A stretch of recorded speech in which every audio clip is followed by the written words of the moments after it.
నేను నీ దగ్గరికి వచ్చింది ఎందుకో తెలుసా, నాకు నాయనమ్మ కన్నా అమ్మమ్మ నువ్వే అంటే నాకు ఇష్టం.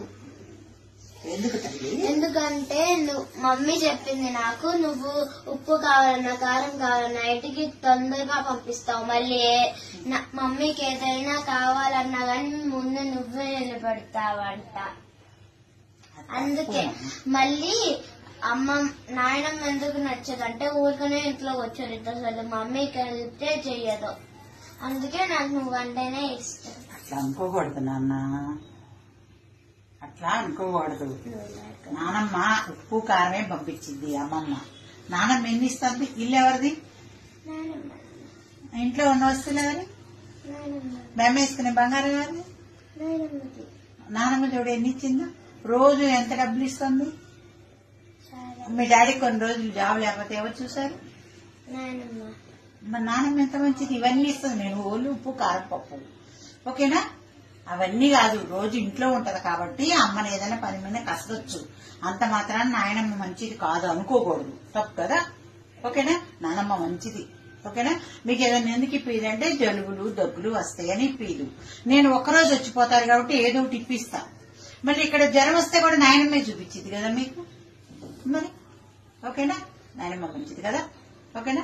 నానమ్మతో బాగా ఆడుకుంటావా? ఓకే తల్లి, ఓకే కూడా ఇలానే చూసుకుంటా. ఓకే, ఆమె ఏం అడిగిద్ది? మంచిగా 2 మాటలేగా అడిగేది. ఓకే అమ్మా. హలో, ఏం చేస్తున్నావు అమ్మా? మీ ఆయన వచ్చి అమ్మాయిని తింటే వెళ్ళాడమ్మా. చూడు ఆ చిన్న పిల్లకి నువ్వు మీ అత్తగారి మీద ఏమి చెప్తున్నావు పిల్లలకి? అది నానమ్మ అంటే ఇష్టం లేదు, అమ్మమ్మ అంటే ఇష్టం అంది. అలా పెంచకూడదు. మీ నానమ్మ గురించి ఎప్పుడైనా నేను మీకు తప్పుగా చెప్పానా? నానమ్మ ఎట్లుంది ఇంట్లో?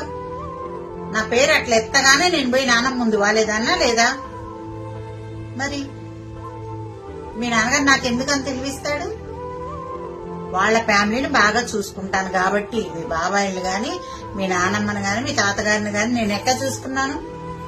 అవునా? చూసుకున్నందువల్ల నేను ఎంత ఆనందంగా ఉన్నాను. నీ పెట్టిన బంగారం అంతా మీ నాయనమ్మది కాదు, మరి ఎక్కడి నుంచి వచ్చింది? అమ్మమ్మ ఏదో 2 వస్తువులు ఇచ్చి పంపించింది ఆ రోజు నన్ను కాపురానికి. నేను ఎప్పుడన్నా మీరు అట్లా అనుకున్నారా? అలా చెప్పకూడదమ్మా. పిల్లల ముందు మీ అత్తగారి గురించి ఏ రోజు కూడా తప్పుగా మాట్లాడద్దు. ఉంటాను మరి.